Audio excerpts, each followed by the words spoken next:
Jama'a assalamu alaikum. A cikin wannan bidiyon zan nuna mana yadda za a yi mu yi registration da Mirafos. Alal misali ka tura kuɗi kuma an siya maka dala ko kuma ka siya da kanka. Daman kamar yadda yake duk wanda zai ma registration zai baka link. Misali mukaddara shine wannan wanda muke gani haka. Sai ka danne kansa ka domin ya kofa. Daga nan sai ka koma cikin Trust Wallet ɗinka.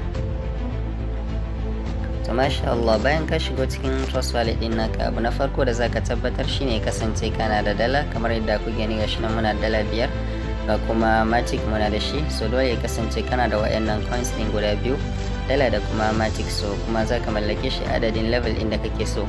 Mun sanya dala 5 a cikin wannan account ne saboda mu gwada da shi. Kai zaka mallaki dala adadin level inda kake so. Idan level 2 ne ya kasance dala 15, idan 3 35, idan 4 75, idan 5 155 zuwa da abin da ya sama. To masha Allah, sai ka duba nan inda aka fita browser, wato wannan kenan.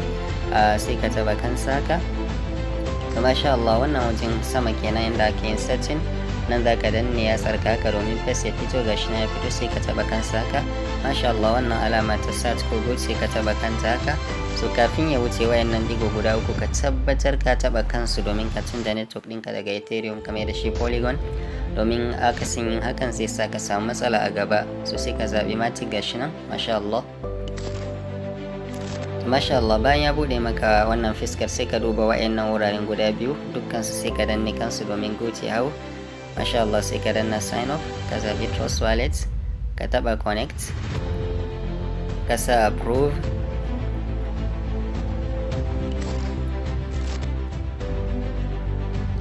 Masha Allah, sai ka taba OK, gashi na nuna maka successfully registered. Masha Allah, sai ka taba sign.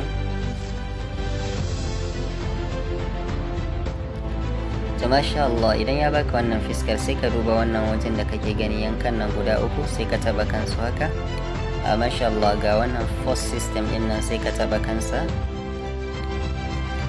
To masha Allah, kamar yadda muke gani ga levels din, level 1 to 12 ga suna a kasan tactile kamar yadda muke gani ga sunan gabaki daya.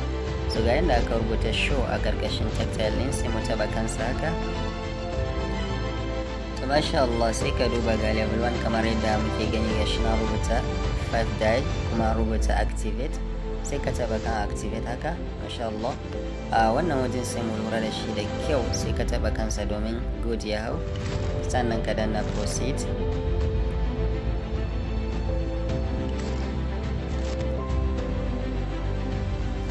Sai ka sa approve.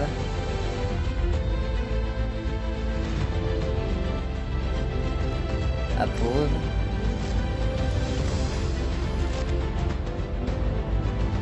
Masha Allah, kamar yadda muke gani gashi nan a sama yana nuna mana you bought level 1, wato ka sai level 1.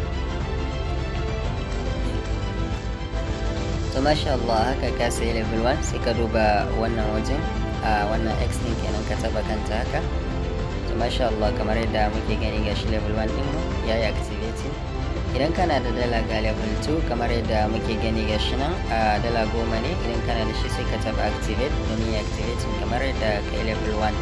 Ga level 3, ga 4, ga 5, ga 6, 7, 8, 9 har zuwa level 12 gashi nan kamar yadda muke gani.